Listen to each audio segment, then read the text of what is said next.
Oke, baik, kita mulai ya mata kuliah manajemen keuangan untuk pertemuan yang ke-9 setelah kalian melakukan UTS minggu lalu.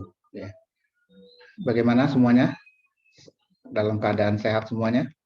Ini yang hadir sudah ada 5 ya. Saya panggil coba nih satu-satu nih, coba kalau bisa dinyalakan videonya ya. Kalau saya absen ya. Desi Ratnasari Maria. Halo Desi. Oke. Kemudian Nadira Anissa ada. Oke, ya. Kemudian Fortunata Rini ya.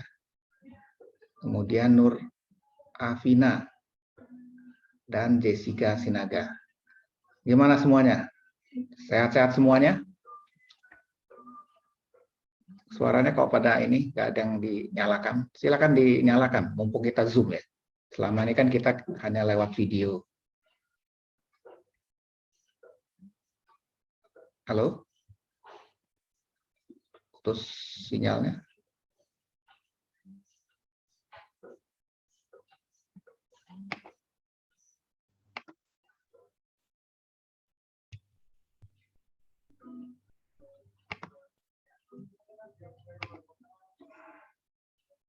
Oke, maaf. Ini sepertinya terputus sinyalnya ya.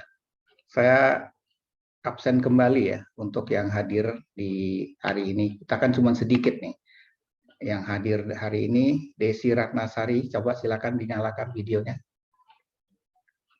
Desi, nggak hidup suaranya? Coba di-unmute, di-unmute. Oke, Pak. Oke, ya. Kemudian Fortunata Rini, silakan. Oke, Pak. Oh ya. Nur Alvina. Oke, Pak. Ya, oke. Kemudian Jessica Sinaga. Oke, Pak. Ya. Kemudian Nadira Anissa. Saya, Pak. Ya. Kemudian Arum Widiani. Saya, Pak. Listrik Ya. saya mati. Oh, pantesan gelap ya. Kemudian Neng Reza Palevi. Oh, Neng Reza. Suaranya belum nyambung nih. Neng Reza Palevi. Oke, baru 7 ya. Berarti 1, 2, 3. Ya. Oke. Bagaimana kemarin UTS-nya? Bisa semua? Susah nggak? Jessica? Lumayan bisa, Pak. Oh ya, syukur. Fortunata, gimana Fortunata? Bisa UTS-nya? Bisa, Pak. Tapi agak susah sih soalnya. Oh gitu ya. Kalau ini Nadira gimana? Bisa UTS-nya? Nadira? Suara saya terdengar, Nadira? Ya. Pak, Oke. Ya. saya belum mengerjakan UTS-nya karena ada gitu. kendala di jaringan. Oh, kenapa? Komputernya? Enggak, sinyalnya. Oh, berarti harus ikut ini ya, UTS Sinyal dari pengganti. saya. Harus ikut pengganti ya? Iya, Bikin Pak. pengganti. Oh, gitu. Iya, Pak. Nah, ya, oke. Nur Alvina gimana UTS-nya? Bisa? Bisa, Pak. Bisa. Oh, iya. Lumayan. Berapa persen kira-kira? Sedikit, Pak. Ada 80% nggak? 70 mungkin, Pak. Oh, ya. Ya, mudah-mudahan nilainya bagus ya. Oke. Nah, ini Reza gimana? Neng Reza Palevi. Tadi belum sempat saya sapa nih. Neng Reza, silakan. Ini suaranya di unmute. Iya. Gimana? Sulit, Pak, ngerjain. Sulit ya? Oh. Kenapa? Nggak ada di itu ya, di bahannya ya? Di materi saya diikutin nggak ujian, selama ujian kemarin belajar nggak? Belajar, cuman pas ujian kadang suka lupa. Oh gitu. Iya. Banyak hitungan atau banyak ini teori? Banyak hitungan. Banyak hitungan ya. Oh, ya soalnya yang buatnya bukan dari saya ya, jadi dari orangnya BSI Pusat itu. Kalau Arum gimana Arum? Arum Widiani bisa? Lumayan, Pak. Oh, kira-kira berapa dapatnya? Ekspektasinya jauh sama simulasi UTS. Ekspektasinya berapa? Waktu simulasi UTS itu lumayan gampang, Pak, itu. Pas UTS-nya baru itu soalnya mulai yang kadang saya nggak nemu malah di materi, Pak. Oh gitu. Iya. Ya ini aja, saya bisa bantu nilainya nanti kalau misalnya UTS-nya jatuh. Kalian kerjakan setiap soal latihan yang saya kasih ya. Terus nanti hadir setiap absen gitu ya. Nah, nanti paling tidak nanti akan bisa saya bantu di situ ya. Ya karena UTS sama UAS itu tidak di saya yang mengendalikannya, itu dari BSI yang pusat ya, yang bikin soal mereka semua. Oke. Nah, kira-kira gimana? Kan selama ini saya ngajar Zoom-nya hanya pertemuan pertama, ya. Kemudian berikutnya adalah video yang saya kasih. Itu bisa ngikutin nggak? Selama ini videonya kalian dengerin atau disimpan aja? Atau di save aja, nggak pernah dipakai, nggak pernah dibuka?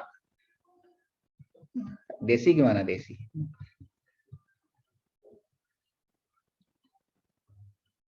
Di iniin nggak video yang saya kirim itu? Dipelajari nggak? Ditonton, Pak, disimak juga. Oh iya. Ya, kalau nggak dibaca, kalau nggak didengerin ya kita susah nanti memahami materinya ya. Karena kalau manajemen keuangan ini paling tidak ngedengerin dulu nih apa isinya ya. Jadi kalau kita nggak tahu isinya apa ya kita juga nanti susah nanti nangkep maksudnya apa gitu kan ya. Oke, ini baru lagi bergabung siapa nih? Belum ada namanya. Oh, Arum. Oh, ini Arum mati lagi ya hidup. Halo Arum. Iya, Pak. Laptopnya mati. Oh gitu. Ini videonya nggak bisa dinyalain. Nah, oke. Iya. Gimana kemarin soal UTS-nya? Bisa? Iya, Pak. Lumayan. Banyak materi kreditur, Pak. Oh, kreditur ya. Kita kreditur yang mana ya? Belum belajar kan kita masih. Iya, makanya, Pak. Oh, itu ya.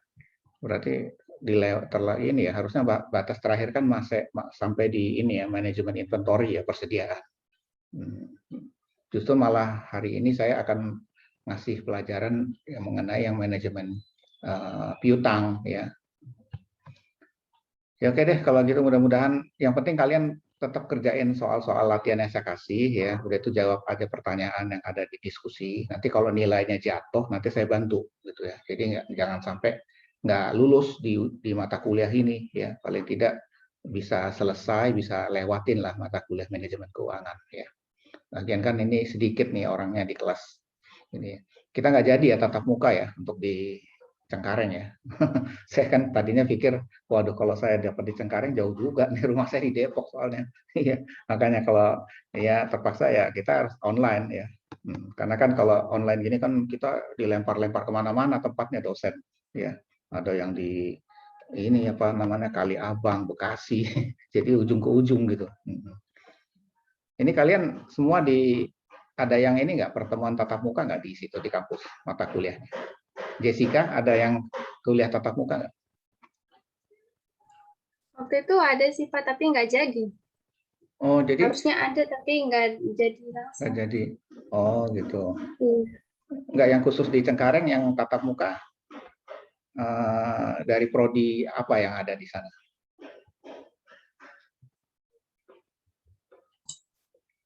Kamu prodi Nggak apa? tahu, Pak. Oh, Aku prodi akuntansi. akuntansi kan? Kayaknya prodi anak-anak teknik ya, TI ya. Tapi nggak tahu kalau akuntansi. Siapa tahu ada yang ini semua satu kelas semua ya, Fortuna, satu kelas semua. Iya Pak. Satu kelas ya. Satu orang lagi siapa ya? Nggak ada di sini. Dua ya. Harusnya berapa orang sih? Kalian 9 ya? Ada 2 yang nggak hadir ya. Oke, nanti saya absen kalau misalnya nggak datang ya. Soalnya selama ini absennya lengkap terus, tapi orangnya nggak ada. Oke, saya mulain aja materinya di kuliah kita ya.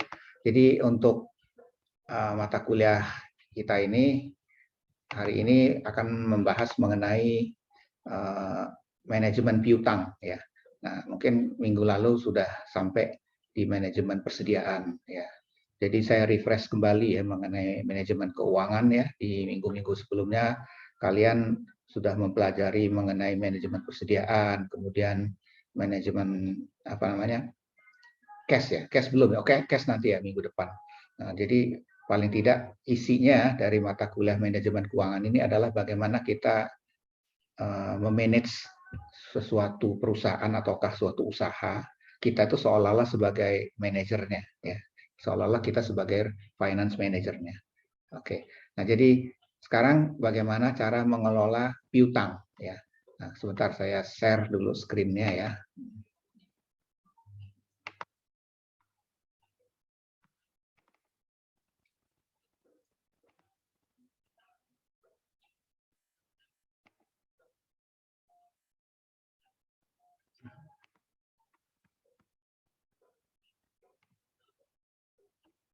Ya, jadi kita sekarang ini memanage yang namanya piutang. Ya, ini bisa kelihatan semua ya, screen saya kelihatan? Kelihatan, Pak. Baik ya. Kelihatan, Pak. Ya, jadi materi yang saya sajikan di tiap pertemuan itu nggak jauh berbeda dengan slide yang ada dari BSI ya. Jadi kalau kalian memang belajar dari slide yang BSI, itu isinya hampir sama dengan yang saya ajarkan juga di sini ya dalam video ataupun dalam pertemuan-pertemuan itu ya. Jadi paling tidak kalau slide yang di BSI untuk bahan kalian belajar itu juga sama ya, nggak ada bedanya. Cuman ada tambahan-tambahan dari saya ya supaya kalian lebih apa namanya mendalami ya. Oke, jadi saya teruskan ya. Sebenarnya apa sih yang disebut dengan piutang ya? Kalau ini semua anak akuntansi udah pasti tahu ya, piutang itu apa? Tagihan ya.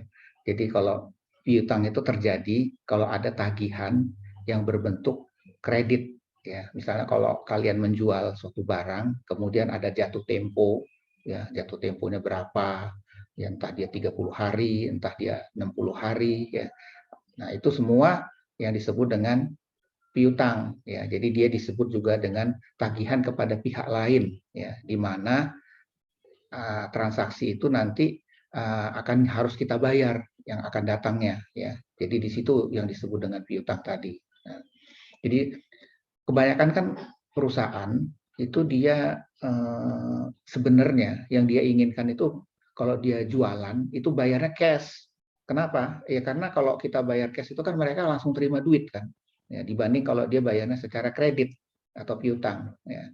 Hanya saja tidak semuanya apa namanya perusahaan itu dia bisa membayar dalam waktu singkat, ya, apalagi kalau dia memang memiliki uangnya yang tidak banyak atau istilahnya cash flow-nya sedikit, kemampuan belinya dia misalnya terlalu tidak mampu lah dia untuk membayar secara cash. Nah, makanya dia dikasih tempo untuk membayarnya secara kredit. Nah, inilah yang disebut dengan piutang tadi atau piutang dagang. Ya, jadi karena ada keterbatasannya daya beli masyarakat, ya, dan juga karena itulah maka dilakukanlah penjualan secara kredit. Nah, sebenarnya orang ngejual secara kredit itu dia pengaruhnya juga lumayan bagus. Kenapa? Karena kan kalau orang bayarnya nanti, kata dia, ya pasti dia berminat untuk membeli barang kita. Nah, makanya di sini kalau perusahaan menjual secara kredit, itu pasti dia akan meningkat omsetnya, ya. Karena kan orang dikasih kesempatan untuk ngumpulin duitnya dulu, ya. Jadi karena dia ngumpulin uangnya secara kreditnya susah, ya, akhirnya mereka mengumpulkan uangnya dan juga karena uangnya ada bisa dipakai untuk yang lain-lain. Nah, akhirnya di situ karena terjadilah yang namanya omset. Ya. Makanya kalau orang yang menjual secara kredit, paling tidak omsetnya juga akan meningkat. Ya. Cuman saja, memang masalahnya adalah secara uangnya itu nggak ada. Ya. Nah, tapi kan kita ingat kalau di dalam akuntansi itu kita mencatat secara accrual basis namanya ya. Jadi pencatatan itu penerimaan itu diakui apabila sudah ada pendapatan. Nah, walaupun uangnya belum ada. Ya, nah itu yang disebut dengan accrual kalau dalam akuntansi. Nah, disinilah makanya secara omset dia bagus, penjualan meningkat, ya, tetapi secara cash dia nggak ada uangnya karena masih tertunda, ya, karena bayarnya masih nanti-nanti gitu. Nah, di sini dengan adanya penjualan secara kredit tadi, ya di sini kita sebenarnya ada resiko, ya artinya resikonya adalah tertundanya dari penerimaan uang cash. Ya. Nah, yang ini ya pengertiannya daripada yang disebut dengan piutang ya. Nah, cuman juga karena penjualan secara kredit tadi itu juga akhirnya ada juga kerugian. Ya ruginya apa? Ya kita takut nanti si pembeli nggak bayar. Nah, di sini nanti yang disebut dengan nunggak. Ya, uangnya nunggak. Kalau udah uangnya nunggak kan ada resiko nggak bisa ditagih. Ya, ini yang disebut dengan piutang tidak tertagih ya atau dalam istilah ininya akuntansinya bad debt ya. Bad debt receivable atau bad debt expense. Nah, semakin lama piutangnya nunggak, nah berarti kan nanti akan membebani perusahaan. Kenapa dia ngebebanin? Perusahaan akhirnya uang cash-nya yang dia diharapkan dapat masuk ke dalam ininya perusahaan itu nggak ada. Dan akhirnya perusahaan juga nggak bisa beroperasi karena dia nggak punya dana. Uangnya ketahan di dalam piutang tadi. Nah, ini akhirnya pengaruhnya perusahaan juga nggak bisa investasi. Dia nggak bisa memperbesar usahanya. Jadi dia hanya terbatas di putaran sekitar operasional sehari-harinya saja. Nggak bisa mau melakukan yang lebih baik dari itu. Nah, ini akhirnya yang menyebabkan kebanyakan perusahaan itu bangkrut ya, kolaps. Karena apa? Karena tagihannya nggak bisa ditagih disebabkan oleh piutangnya yang makin lama makin membengkak atau membesar. Nah, inilah yang harusnya dimanage oleh seorang manajer keuangan, bagaimana dia mengatur agar tagihan-tagihan piutang itu jangan sampai menunggak ya. Karena resikonya adalah perusahaan nanti akan terbebani dengan biaya yang sangat besar ya.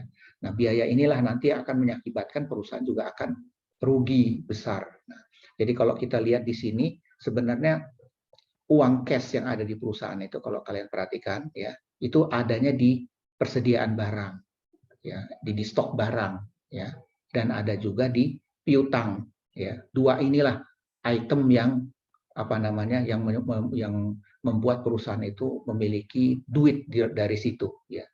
Artinya kalau misalnya perusahaan dia tidak memiliki persediaan atau stok, dia tidak memiliki piutang, nah itu akibatnya adalah dia sebenarnya tidak memiliki apa-apa usahanya ya. Nah, inilah fungsi dari uang cash tadi ya.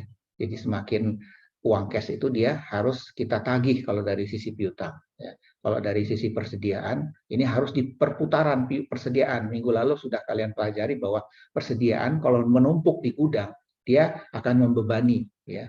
Dia takutnya barangnya jadi expire, kemudian barang-barang perusahaan itu juga kalau dia sudah expire kan nggak laku dijual. Nah, itu akhirnya menjadi biaya.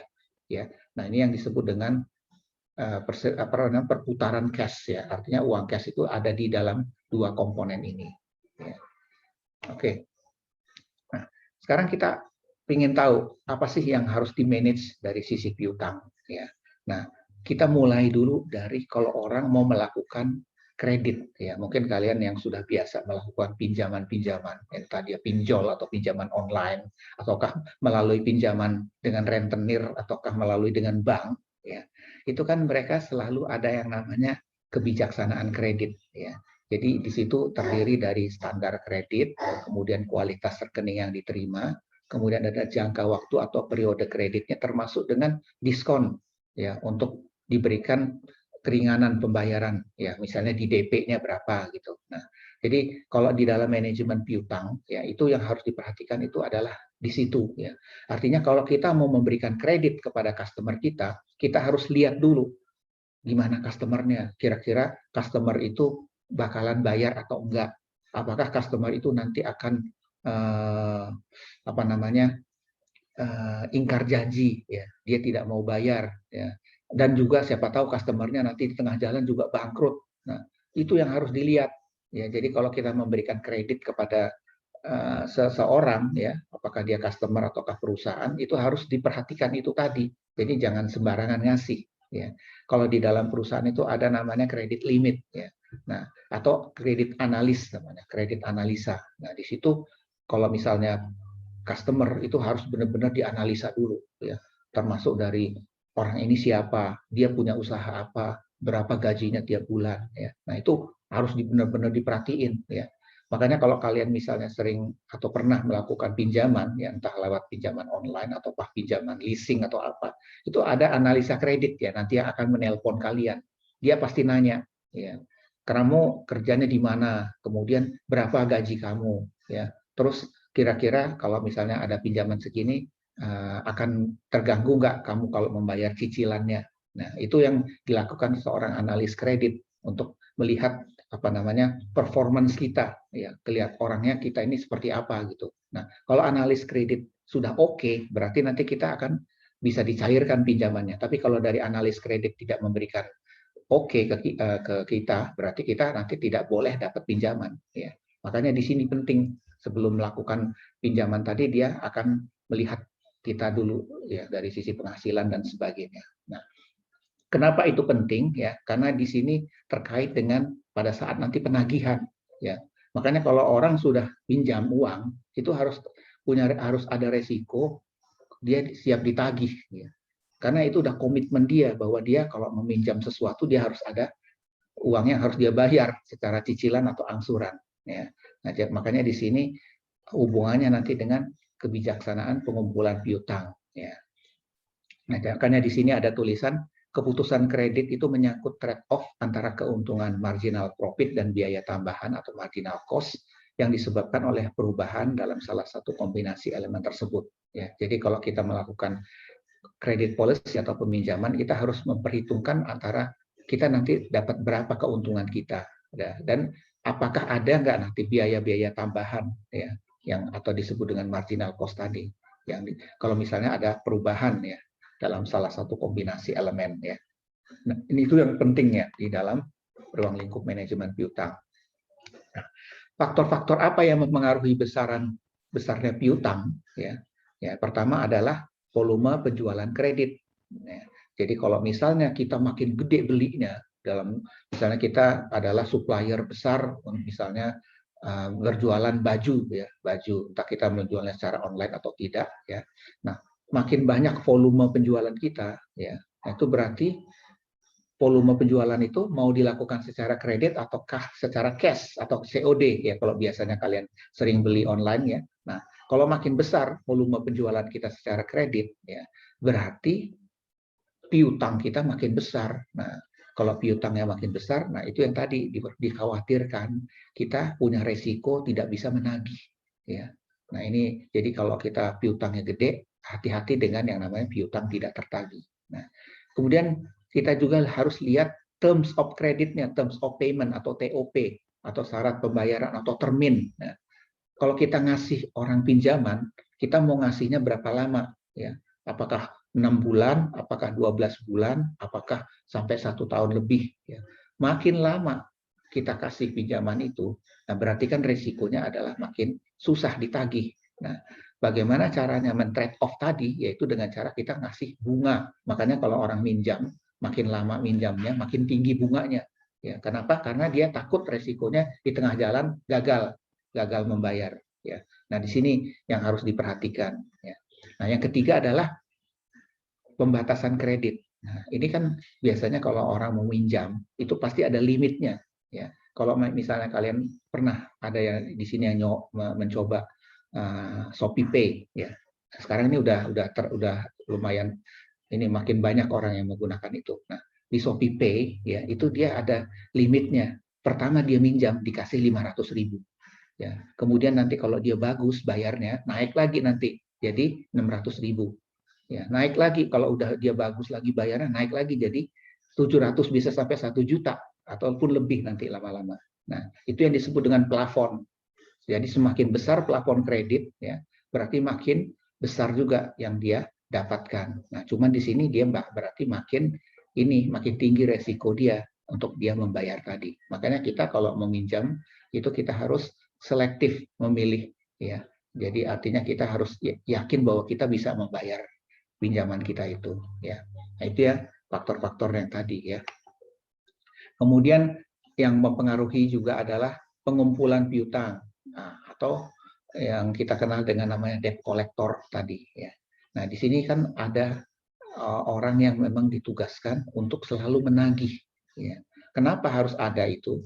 Karena kecenderungannya orang kalau diberikan pinjaman ataupun diberikan kredit, ya, entah dia penjualan, entah dia pembelian, itu dia kecenderungannya mau membayarnya itu nanti-nanti. Nah, ini perlunya orang yang selalu mengingatkan.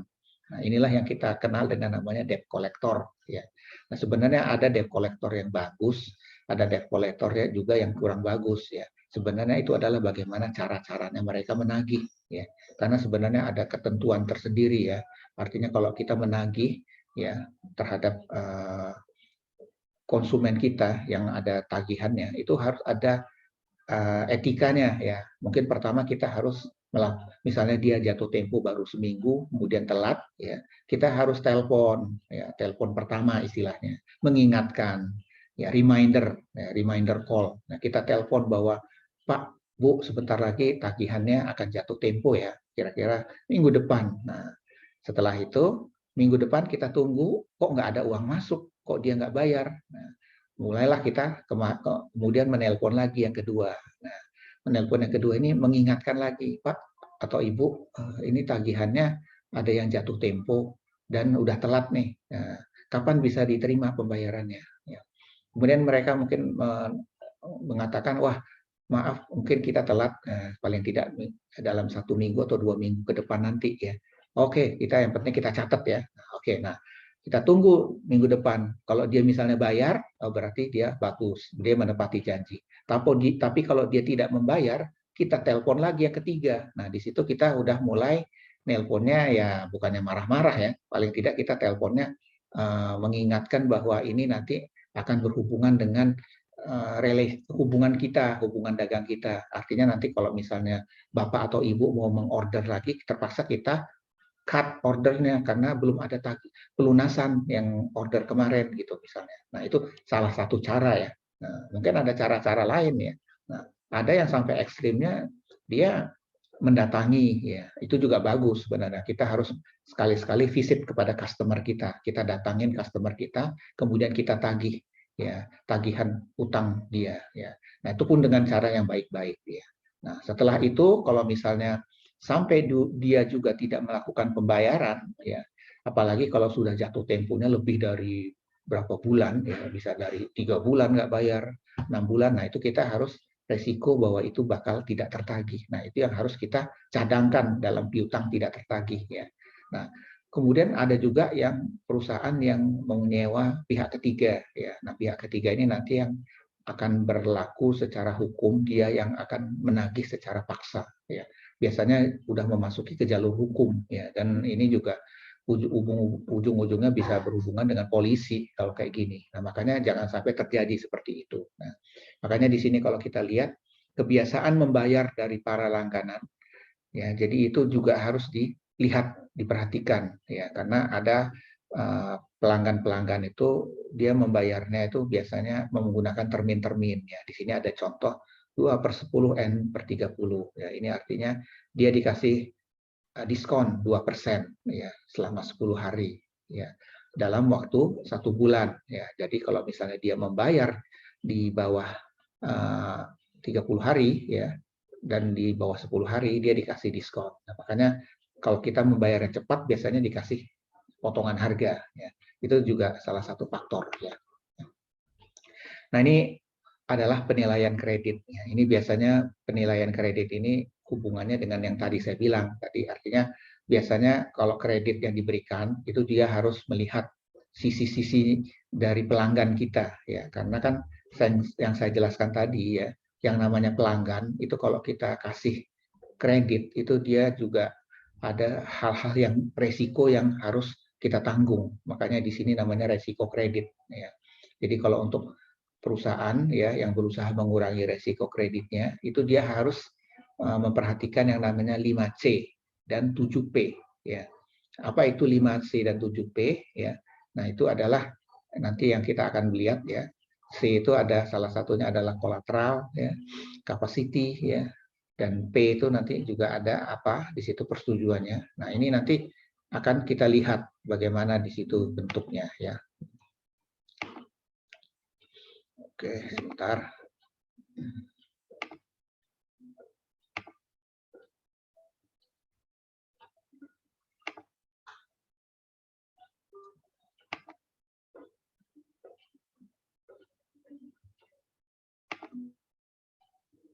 Nah, ini jadi kalau misalnya kita sebagai perusahaan kreditur ya, kita harus melihat 5C di sini ya.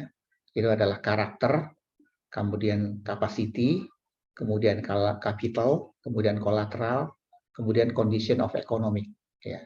Kita lihat satu persatu ya. Karakter itu apa ya? Karakter itu adalah kalau misalnya kita mau memberikan pinjaman ke seseorang, kita lihat dulu orangnya. Bagaimana karakter orangnya? Kira-kira dia bakalan bayar nggak? Atau orangnya kira-kira bakalan ngemplang atau enggak terhadap pinjaman ini. Nah, itu juga harus dilihat ya. Nah, ini kalau kita lihat ini yang P ya. Kita lihat yang karakter dulu. Nah, jadi di sini karakter itu adalah menunjukkan kemungkinan perusahaan untuk secara jujur memenuhi kewajibannya. Ya, jadi menunjukkan kesanggupan atas setiap transaksi kredit yang dilakukannya. Jadi kalau dia misalnya mau membayar, berarti dia kelihatan niat baiknya. Nah, kalau capacity itu apa? Ya, ini adalah kapasitas orang yang kita kasih pinjaman. Itu seperti apa dia? Ya. Kalau misalnya kelihatannya dia punya kapasitas untuk membayar, berarti kan kita lihat bagaimana pekerjaan dia. Ya, apakah dia pengusaha, pasti dia ada modal untuk membayar hutang kan? Ataukah dia karyawan? Nah, paling tidak karyawan dia memiliki gaji setiap bulan yang untuk membayar pinjaman-pinjaman itu. Nah, ini kita akan lihat dari situ kapasitasnya. Nah, kalau yang C yang ketiga itu capital. Nah, ini biasanya modal. Ya, jadi kalau misalnya kita perusahaan kalau dia mau meminjam itu pasti dia harus menyerahkan yang namanya laporan keuangan. Nah, di situ kan laporan keuangan nanti bisa dianalisa oleh analis kredit. Ya, kira-kira berapa modal dia, kemudian dia punya utang yang lain berapa, terus cash dia ada berapa setiap bulannya uang masuk dia. Nah, bisa nggak nanti bisa membayar untuk cicilannya. Nah, itu dilihat dari capital atau C yang ketiga. Kalau yang C yang keempat itu adalah kolateral. Nah, ini adalah jaminan. Ya, biasanya kalau kita meminjam uang, kita harus ditanya, punya jaminan nggak? Ya, punya kolateral nggak? Punya semacam garansi nggak? Nah, misalnya kalau ada orang yang meminjam, biasanya dia harus ditanya punya sertifikat rumah atau tidak, ataukah dia punya BPKB mobil atau tidak. Nah, itu adalah jaminan. Ya, jaminan itu untuk pegangan dari pihak kreditur, ya, apakah dia bank ataukah dia bukan bank, itu kalau misalnya terjadi sesuatu itu bisa diambil oleh mereka. Ya, jadi kalau ada jaminan itu biasanya bank akan cepat memberikan pinjaman. Ya. Condition of economic ini C yang kelima. Ya, kondisi ekonomi kita sekarang ini gimana? Ya. Ya, mungkin pada masa-masa pandemi kemarin, ya tahun lalu dan sekarang ini kan masih lesu ekonomi kita. Ya, di mana-mana perusahaan pada bangkrut dan di mana-mana juga usaha pada tidak sukses. Nah, ini di sini biasanya bank juga akan berpikir untuk memberikan kredit atau pinjaman karena ini situasi yang sangat sulit. Jadi takutnya terjadi kredit macet karena tidak mendapatkan backup untuk mengembalikan pinjaman-pinjaman tadi. Nah, itu yang disebut dengan 5C tadi ya. Nah, kalau yang P ya, tadi kan ada ini aspek kredit ya. Ini ada 7P ya. 7P itu adalah personality, kemudian purpose, kemudian prospect, ya, kemudian payment, kemudian profitability, kemudian protection, dan kemudian party. Ya, jadi ini 7P-nya. Nah, coba kita bahas yang pertama. Apa itu personality? Personality itu adalah kepribadian si calon peminjam atau kreditur. Ya. Jadi kalau kita mau meminjam pasti kita ditanyain, ya, ditanyain apa pekerjaan kita, kemudian pendidikan kita apa, ya, termasuk hobinya apa, itu nanti akan dilihat, ya, dan juga bagaimana keluarganya, ya, bagaimana apa namanya pergaulannya di dalam masyarakat. Ya. Ini kenapa harus dilihat, ya, karena kan orang yang akan memberikan pinjaman juga akan memiliki rasa percaya kalau dia bakalan suatu saat akan bisa mengembalikan. Nah, jadi ini juga akan diperhatikan ya oleh analis ya. Nah, kemudian yang kedua P-nya adalah purpose. Maksudnya apa? Jadi kalau dia mau meminjam atau mencari kredit tadi pinjaman tadi, itu nanti mau dipakai untuk apa nih? Apakah untuk membeli rumah ataukah untuk merenovasi rumah atau untuk modal dagang? Itu juga akan dilihat ya. Kalau memang nanti dia mau untuk menambah modal dagang, dilihat sekarang ini usahanya apa. Ya, kalau misalnya dia punya toko, mungkin tokonya nanti akan dicek, ya benar nggak nih tokonya. Ya, biasanya ada survei nanti datang ke situ. Ya, itu yang disebut dengan P kedua, purpose. Nah, kemudian yang ketiga prospek. Ya. Ini adalah gimana nih masa depan usahanya dia. Jangan-jangan kalau kita kasih pinjaman, tahu-tahu nanti di tengah jalan dia bangkrut dan nggak bisa bayar pinjaman. Nah, jadi harus dilihat kondisi. Ya, kalau misalnya untuk sektor-sektor seperti retail, ya sekarang ini memang lagi bertumbangan ya. Retail itu perdagangan eceran. Nah, itu juga kalau misalnya ada yang meminjam, itu juga sebenarnya beresiko. Takutnya di tengah jalan nanti dia tidak mampu bangkit ya, karena sektor retail banyak pembeli-pembeli yang tidak sanggup untuk membayar sewa dan sebagainya. Ya. Nah, ini yang harus diperhatikan. Ya. Kemudian payment. Nah, ini payment ini adalah pembayaran. Ya. Jadi bagaimana orang itu yang dikasih pinjaman itu bisa nggak membayarnya tepat waktu. Ya. Apakah dia di tengah jalan tahu-tahu dia bayarnya telat-telat melulu gitu. Nah, di sini kalau udah kelihatan seperti itu nanti takutnya di tengah jalan terjadi yang namanya tidak bisa membayar. Dan ini yang akan beresiko. Kalau dia tidak bisa membayar kan berarti kan nanti bisa menjadi bad debt tadi, piutang tidak tertagih. Ya. Kemudian profitability. Nah, ini adalah tingkat keuntungan. Ya. Artinya kalau misalnya si peminjam itu tadi memiliki perusahaan atau usaha, kemudian usahanya untung, ya. Nah, itu juga berarti akan berpengaruh terhadap pembayaran pinjamannya. Ya, kalau makin untung kan berarti pembayarannya bisa dipercepat. Tapi kalau dia rugi, nah itu yang ditakutkan. Nanti resiko membayarnya tidak ada. Ya. Nah, ini yang harus diperhatikan. Ya. Kemudian adalah protection. Ya. Jadi dilihat apakah ada perlindungan tidak terhadap usaha dia. Biasanya asuransi ya. Biasanya kalau misalnya barang-barangnya diasuransikan, nah itu berarti aman kalau terjadi sesuatu seperti banjir atau apa. Nah itu dia paling tidak stok barangnya dilindungi ya dari sisi proteksi. Nah, party. Nah, ini party ini apa? Ini adalah bertujuan mengklasifikasi calon debitur berdasarkan modal, loyalitas dan karakter. Nah, jadi nanti dilihat ya apakah si debitur ini modalnya gede atau kecil, ataukah secara ini dia loyal atau tidak ya, termasuk karakter debitur ya peminjam ini dia seperti apa. Nah, ini hampir sama dengan yang pertama tadi, personality ya. Nah, di sini nanti bank nanti akan menentukan perlakuan treatmentnya dalam memberikan fasilitas ya. Jadi ada fasilitas yang istilahnya untuk orang-orang yang loyal, orang-orang yang memang rajin membayarnya. Nah, ini biasanya lebih diprioritaskan untuk mendapatkan pinjaman yang lebih besar lagi. Ya. Nah itu 7P ya. 5C udah. Nah, jadi sebenarnya kalau sampai terjadi ya yang namanya piutang tidak tertagih ya, nah itu kita harus ada langkah-langkahnya ya. Jadi harus ada pencegahannya terhadap piutang-piutang yang tidak tertagih. Nah pertama itu adalah penentuan besarnya resiko yang akan ditanggung perusahaan berdasarkan pengalaman tahun-tahun sebelumnya. Jadi kalau misalnya perusahaan itu memiliki customer di tahun sebelumnya kelihatannya customer ini nggak bayar-bayar nih tagihan. Nah, dan ini juga resiko. Nah, itu harus segera masuk ke dalam blacklist customer. Jadi kalau misalnya dia order atau mau beli lagi, itu kalau bisa jangan dikasih ya. Nah, itu jadi harus dari awal diantisipasi ya. Nah, juga termasuk kemampuan debitur memenuhi kewajibannya. Nah, itu kita lihat dari rasio likuiditas dan rentabilitas. Nah, ini kan kalian udah pelajari ya di analisa laporan keuangan di pertemuan sebelumnya. Di situ likuiditas itu apa, rentabilitas itu apa ya. Jadi kita juga analisa laporan keuangan dari perusahaan yang meminjam itu ya. Apakah dia memiliki kemampuan membayar atau tidak, ataukah dia tidak memiliki kemampuan. Nah, itu dia dilihat dari sisi itu ya. Nah, di sini makanya perlu dipertimbangkan soliditas komersil, kemudian soliditas finansial, dan soliditas moral. Ya. Nah, baru yang tahap ketiga adalah klarifikasi kredit tiap pelanggan, membuat klarifikasi. Jadi kalau kita sudah tahu, nah biasanya di dalam accounting system itu nanti dia setiap bulannya ada namanya tabel umur piutang, aging receivable. Nah, itu di situ nanti ada klasifikasi pelanggan-pelanggan atau customer-customer berdasarkan umur piutangnya. Ya.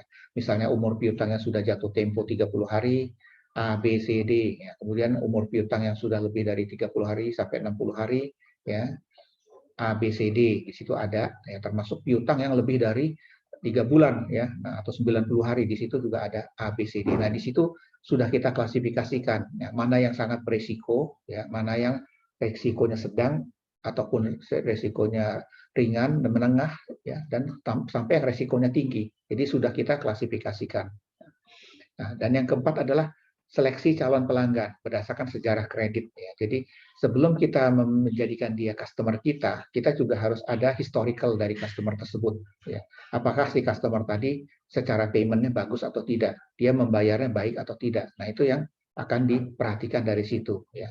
Ataupun pada saat itu juga kalau misalnya ada plafon kredit, ya kita juga harus memperhatikan si customer itu akan kita kasih kredit berapa plafonnya, makin kita naikkan atau tidak, ataukah plafon kreditnya kita turunkan atau tidak. Nah itu yang harus diperhatikan ya. Nah ini yang saya jelaskan tadi di awal ya, apa keuntungan ya penjualan secara kredit ya. Jadi yang pertama adalah kenaikan dari hasil penjualan ya. Jadi makin kita menaikkan penjualan kita melalui kredit, berarti kan secara tidak langsung kita menggenjot revenue kita, pendapatan perusahaan. Karena penjualan secara kredit itu biasanya bisa meningkatkan penjualan. Dan yang kedua adalah kenaikan laba ya. Jadi dengan adanya revenue yang meningkat dengan biaya yang kecil, paling tidak profitabilitas juga akan meningkat juga. Nah, di sini yang disebut dengan kenaikan dari secara profitable. Nah, dengan adanya penjualan secara kredit juga akan memenangkan yang namanya persaingan ya, karena secara tidak langsung kompetisi di antara customer, di antara penjual itu kalau dia bisa memberikan terms of payment secara lebih ini, berarti kan dia bisa memenangkan secara persaingan di dalam penjualan. Ya. Nah, apa yang menjadi biaya yang timbul akibat piutang? Ya, karena kalau misalnya terjadi piutang yang tidak tertagih, ya, itu juga akan menimbulkan expense atau beban terhadap perusahaan. Ya. Karena secara tidak langsung perusahaan juga akan menyimpan yang namanya biaya piutang tadi. Nah, biaya piutang itu nanti biasanya berhubungan dengan namanya biaya penghapusan piutang, ya. Atau disebut juga dengan write-off atau write-off receivable expense. Ya. Nah ini biaya penghapusan piutang ini juga akan membebani. Ya. Misalnya saya ambil contoh ya, kita ada tagihan terhadap suatu customer, ketagihannya itu lebih dari 90 hari ya, atau lebih dari 3 bulan. Kita ambil contoh misalnya tagihan customer itu nilainya bisa hampir mencapai 1 miliar. Ya. Nah, kalau kita anggap dia tidak mampu membayar, paling tidak piutang yang ada di customer itu kita akan hapus bukukan atau write off Ya, nah dengan adanya penghapus bukan itu akan mengakibatkan impact-nya adalah ke expand ke dalam laporan rugi laba karena biaya penghapusan piutang itu akan masuk ke dalam komponen biaya. Ya. Nah dengan adanya biaya yang besar seperti itu paling akan mengakibatkan keuntungan dari perusahaan akan mengecil karena dia harus menanggung beban biaya yang tidak tertagih tadi. Ya. Nah ini juga berhubungan dengan biaya pengumpulan piutang. Ya, artinya kalau piutang makin lama makin ditumpuk, ya itu juga akan mengakibatkan expand yang besar, ya, karena nanti dia akan berhubungan dengan biaya administrasi dan biaya dari sumber dana. Ya. Jadi itu biaya yang timbul. Ya. Jadi dalam memanage yang namanya piutang, ya, jadi kita harus melihat atau melakukan planning terhadap piutang-piutang yang ada di perusahaan kita. Ya. Kenapa? Karena dengan kita memanage dari piutang itu, kita juga akan bisa membantu perusahaan untuk mendapatkan uang cash. Ya, karena kalau misalnya piutang tadi bisa ditagih, paling tidak kan perusahaan juga terbantu secara tidak langsung, cash flow dia akan terbantu dengan adanya piutang yang bisa ditagih tadi. Nah, bagaimana cara mengendalikan piutang? Ya, pertama adalah penyaringan dari langganan kita. Ya. Jadi kalau kita memiliki customer, kita harus melakukan analisa terhadap customer itu. Ya. Ya, seperti yang saya jelaskan tadi, customer itu kan memiliki historical record terhadap kita sebagai perusahaannya. Nah, di situ kita akan lihat ya, apakah si customer tadi secara payment-nya dia bagus atau tidak, bagaimana dia penjualannya dalam beberapa bulan terakhir ini, ya, dan bagaimana dia melakukan pembayarannya, apakah bisa secara angsuran ataukah secara cash, ya itu nanti dilihat dari analisa customer. Ya. Nah, bagaimana mengendalikan piutang adalah melakukan penentuan risiko kredit atau credit risk. Ya. Jadi kalau tadi saya lihat sebelum si analis kredit tadi memberikan payment pinjaman, ya, nah dia harus melihat secara ini risiko, ya, yang seperti saya lihat, yang seperti saya jelaskan tadi, ya, ada 5C dan 7P, ya, dari personality, ya, dari kolateralnya semuanya itu dilihat dari situ, ya. Nah, kemudian dari return atau potongan terhadap diskon tadi, ya. Kenapa? Karena kalau kita memberikan diskon atau pinjam terhadap customer kita, berarti kan di situ kita akan menolong secara tidak langsung tagihan dia. Kemudian penetapan ketentuan menghadapi para penunggak, ya. Jadi kalau misalnya kita lihat penunggak piutang itu dia di situ akan terlihat apakah penunggak tadi dia akan bisa membayar atau tidak. Ya. Kemudian pelaksanaan administrasi yang berhubungan dengan penarikan kredit. Ya, di situ kalau misalnya ada piutang yang memang tidak tertagih, di situ dia harus dilakukan penarikan. Ya. Nah, ini juga harus diperhatikan ada biaya-biayanya tadi. Ya. Nah, jadi dalam memanage piutang kita harus melihat penggunaan dari rasio piutang. Nah, kemudian untuk memanage piutang kita juga harus ada yang namanya melakukan menganalisa yang namanya perputaran piutang, ya, atau disebut juga dengan receivable turnover, ya. Nah di sini yang dimaksud dengan perputaran piutang itu adalah mulainya dari invoice dikeluarkan sampai si customer itu membayar terhadap tagihan. Nah itu akan dihitung berapa lama perputaran piutangnya. Ya, di situ kalau makin pendek perputaran piutang berarti makin cepat uang cash yang masuk. Sedangkan kalau makin panjang perputaran piutang berarti kan itu ada time lag terhadap waktu uang cash yang ada di perjalanan. Nah, itu yang disebut dengan receivable turnover. Nah, ini kalau kita lihat rumusnya di sini, ya. Di sini receivable turnover itu adalah net credit sales dibagi dengan average receivable, ya. Jadi kita ada penjualan secara kredit dibagi dengan piutang rata-rata berapa hari, ya. Nah, kalau untuk menghitung dari average receivable collection period tadi itu 360 hari, ini 1 tahun ya menghitungnya, dibagi dengan receivable turnover berapa. Nah, jadi di sini rata-rata pengumpulan piutang itu lebih lama dari batas pembayarannya. Maka cara pengumpulan piutangnya tadi kurang efisien. Nah, ini cara menghitung daripada receivable atau perputaran piutang, ya.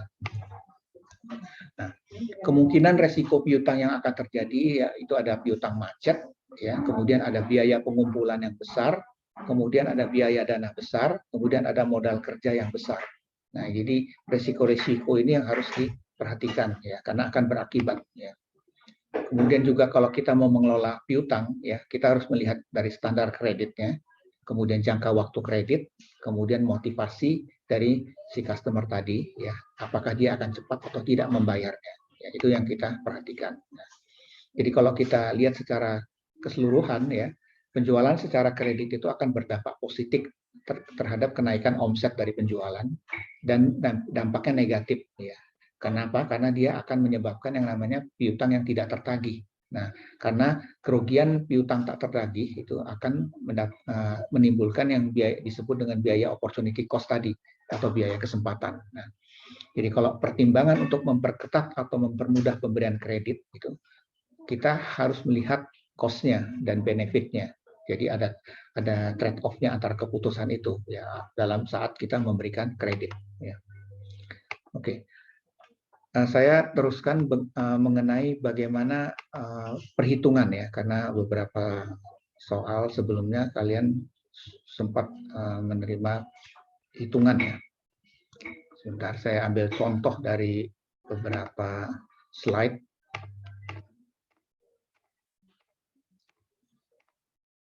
Ini udah kita bahas. Nah ini, saya masuk ke perhitungan piutang ya. Jadi ini adalah bagaimana kita menghitung yang namanya perputaran piutang. Ya. Nah, tadi kan sudah jelaskan untuk menghitung rata-rata piutang, ya itu adalah piutang awal tahun ditambah piutang akhir tahun dibagi 2. Ya. Nah, jadi untuk menghitung perputaran piutang, ya itu adalah penjualan bersih dibagi dengan rata-rata piutang, kemudian menghitung rata-rata pengumpulan piutang atau rata-rata pengumpulan ini piutang itu adalah 360 hari dibagi dengan perputaran piutang. Ya. Kita coba masuk ke perhitungan ya. Di sini adalah PT ABC memiliki informasi mengenai penjualan tahun 2002 sebesar 200 dan tahun 2003 adalah 180. Piutang awal tahun 2002 adalah Rp40 dan akhir tahunnya adalah 60. Sedangkan piutang awal tahun 2003 ya, itu adalah 50 dan akhir tahunnya adalah 30. Perputaran piutang dan rata-rata pengumpulan piutang dapat disajikan dalam tabel berikut. Ya. Nah, di sini kan kita masukkan tadi data-datanya ya. Penjualan bersih ya adalah 200 di tahun 2002, kemudian piutang awal tahun 40, piutang akhir tahun adalah 60, kemudian rata-rata piutang 50, perputaran piutang atau receivable turnover adalah 4 kali, dan rata-rata pengumpulan piutang atau average collection period adalah 90 hari. Nah, jadi dari data tadi nanti kita akan dapat hasilnya seperti ini ya. Nah, nanti kita lihat di sini ya. Kalau di tahun 2002 ya perputaran piutangnya 4 kali, di tahun 2003 4,5 kali ya. Berarti di sini makin lama makin tinggi ya. Jadi di sini makin lama makin tinggi ya secara ininya.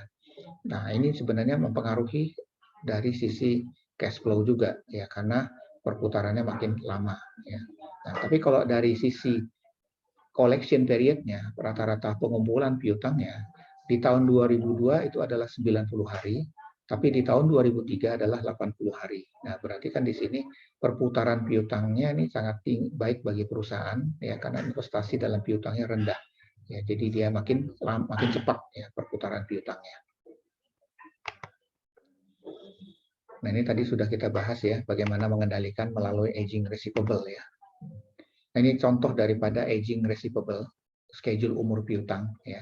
Kita lihat di sini ya, ada umur piutang untuk PT ABC ya 0 sampai 10 ya. Kemudian nilainya adalah sekian ya, persennya berapa dari kita total piutang ya 80% ya. Kemudian PT ABK nilai piutang 400, persen dari total nilai piutang adalah 50%. Nah, kita lihat umur piutang 11 sampai 30 hari sekian nilainya ya. Di atas 60 hari umur piutang ya PT ABK 40 ya, itu nilai piutangnya 5%. Nah, ini bisa kalian perhatikan ya, contoh dari umur piutang. Nah, dari sini kita bisa analisa ya bahwa di PT ABK ini ada piutang yang nyaris nanti bakalan tidak tertagih, nilainya adalah 5% karena dia di atas 60 hari ya. Sedangkan di PT ABC nilai piutangnya hanya masih di bawah 30 hari, artinya masih di bawah 1 bulan ya. Dan itu pun nilainya kecil ya, 20% ya. Dan dia baru jatuh tempo itu ada nilainya 80% ya. Nah, di sini kalau kita lihat ya, PT ABC lebih baik daripada PT ABK karena semua pelanggan membayar tepat waktu ya 80% pada hari ke-10. Dan sisanya 20% membayar pada hari ke-30. Sedangkan PT ABK tidak tepat membayar sesuai dengan perjanjian kredit. Jadi 30% ya. Jadi 15 ditambah 10 ditambah 5 ya. Sedangkan pelanggannya membayar lewat 30 hari dari jatuh tempo. Nah, perusahaan yang baik seyogyanya mengikuti manajemen piutang PT ABC seperti ilustrasi di atas.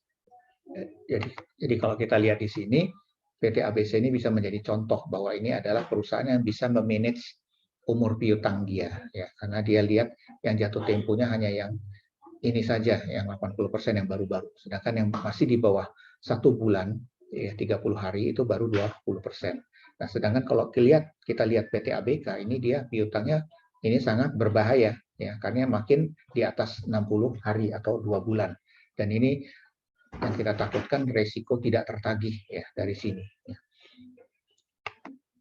Itu adalah, nah, ini kita harus melihat bagaimana kita sebagai ini mengatur daripada umur piutang. Oke, itu untuk tambahan ya. Saya coba masuk ke slide yang dari kampus. Ya, ini saya coba jelaskan mengenai yang namanya Cash Conversion Cycle atau CCC. Ya. Nah, ini biasanya banyak dipakai oleh perusahaan-perusahaan. Ya, makanya di sini ditampilkan ya. Jadi yang dimaksud dengan Cash Conversion Cycle ya itu adalah bagaimana waktu rata-rata antar penjualan cash untuk sumber daya produktif dengan penerimaan cash dari penjualan produk. Ya, jadi kalau kita misalnya ada piutang itu juga adalah sumber dari penerimaan kas. Ya. Kemudian kita ada hutang itu juga adalah sumber dari CCC tadi. Ya. Nah, jadi kalau kita menurut Lukas Atmaja, ya, CCC itu adalah waktu rata-rata antar penjualan kas untuk sumber daya produktif dengan penerimaan kas dari penjualan produk. Sedangkan menurut Joel G. Siegel dan J. Kasim tahun 1999, itu Cash Conversion Cycle itu adalah yang pertama adalah tindakan mengubah satu kelas surat berharga perusahaan menjadi kelas surat berharga lainnya. Ya, misalnya mengkonversikan obligasi menjadi saham. Ya, ini adalah perubahan ya, dari CCC tadi. Atau yang kedua adalah membuat penilaian pengganti untuk yang lain. Misalnya menyatakan kembali biaya historis untuk biaya saat ini. Ya. Jadi itu yang kedua. Jadi kalau kita lihat rumus, nah, ya nanti ya. Kita lihat rumusnya saja ya, menghitung CCC ya. Itu adalah ICP ditambah RCP ditambah PDP. Ya. Jadi yang dimaksud dengan CCC atau Cash Conversion Cycle itu adalah siklus konversi kas, yaitu terdiri dari Inventory Conversion Period ya, atau periode konversi persediaan, ditambah dengan RCP, Receivable Collection Period, ya, ditambah dengan PDP atau Payable Deferral Period, periode penundaan piutang. Nah, ini adalah rumus dari CCC, ya, Cash Conversion Cycle. Nah, jadi kalau kita lihat contoh soalnya adalah seperti ini ya. Manajer keuangan PT Sentosa Sejahtera sedang melakukan analisa pada manajemen piutang yang sudah berlangsung selama ini, di mana hasil analisis terlihat bahwa perusahaan memiliki rata-rata pengumpulan piutang adalah 75 hari. Dan rata-rata pembayaran utang dagang adalah 55 hari, serta rata-rata inventory turnover atau perputaran persediaan adalah 96 hari. Hitunglah Cash Conversion Cycle PT Sentosa. Nah, jadi kita tinggal masukkan rumusnya ya. Di sini yang disebut dengan ICP yaitu adalah 96 hari ya, inventory ya. 96 ya, ditambah dengan RCP itu 75 hari, itu adalah piutangnya, receivable. Kemudian PDP itu adalah payable, utangnya adalah 55 hari. Jadi totalnya adalah 226 hari. Ya. Jadi dari mulai terjadinya piutang sampai dia menghasilkan uang, itu lamanya adalah 226 hari untuk perusahaan tersebut. Ya. Jadi perusahaan tersebut dia akan menghasilkan cash sebanyak 226 hari. Oke, nah ini adalah unsur-unsur kredit. Ya. Jadi yang saya jelaskan tadi ya, seseorang memberikan pinjaman atau kredit itu berdasarkan yang namanya trust atau kepercayaan. Ya. Karena trust itu adalah sesuatu yang paling utama dari unsur kredit yang harus ada. Karena tanpa rasa saling percaya antara kreditur dan debitur, maka akan sulit terwujud suatu sinergi kinerja yang baik. Ya, jadi tetap hubungan antara seseorang itu harus dibatasi dengan yang namanya trust tadi, kepercayaan. Nah, yang kedua adalah waktu atau time. Nah, ini adalah paling sering disajikan oleh pihak analis keuangan, khususnya analis kredit ya. Karena apakah waktu yang dibutuhkan itu mencukupi atau tidak dia untuk mengembalikan pinjaman. Ya. Nah, jadi kalau kita lihat unsur kredit itu adalah ya trust dan waktu. Ya. Ketiga adalah resiko. Nah, ini juga harus diperhatikan ya, karena dengan adanya kita memberikan pinjaman itu akan ada namanya muncul yang disebut dengan risk atau resiko tadi ya. Nah, resiko inilah tadi yang harus diperhatikan karena nanti akan berpengaruh terhadap kredit tersebut ya. Karena nanti akan mempengaruhi yang namanya kredit macet kalau misalnya ini tidak diperhatikan. Yang keempat adalah prestasi ya. Jadi prestasi yang dimiliki oleh kreditur untuk diberikan kepada debitur ya. Biasanya bentuk objek dari kredit tersebut tidak selalu dalam bentuk uang, tapi juga bisa dalam bentuk barang atau jasa. Nah, jadi di sini juga adalah komponennya. Nah, kreditur, ya saya skip. Dan ini adalah debitur. Ya. Sepertinya kalian sudah tahu ya apa itu kreditur, apa itu yang disebut dengan debitur. Ini saya coba jelaskan mengenai jenis-jenis kredit dan jangka waktunya ya.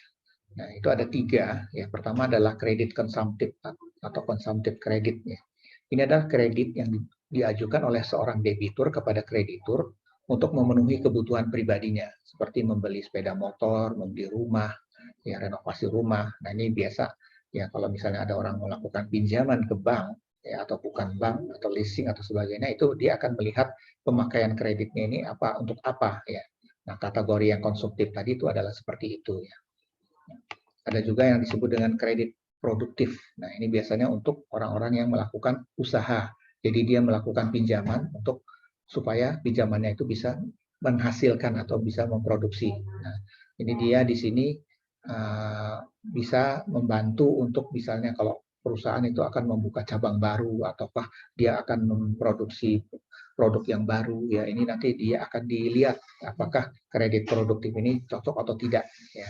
Kemudian ada namanya kredit perdagangan atau trade credit. Ini dia biasanya dipakai untuk menghasilkan barang yang dipakai oleh orang banyak ya, entah di daerah, negara ataupun kawasan. Ini biasanya hubungannya nanti dengan perdagangan antar negara ya, trade credit. Ya. Kredit menurut jangka waktunya ya ada short term kredit ya seperti yang saya jelaskan tadi ya. Ini adalah jangka waktunya 1 tahun ya paling lama maksimum. Ya. Makanya dia jangka waktu pendek. Nah, ini biasanya diberikan kepada petani ya biasanya yang ingin meminjamkan uang untuk pertaniannya. Nah, ini biasanya jangka waktunya hanya sebentar ya. Ada jangka menengah atau medium term loan. Ini dia antara 1 sampai 3 tahun ya.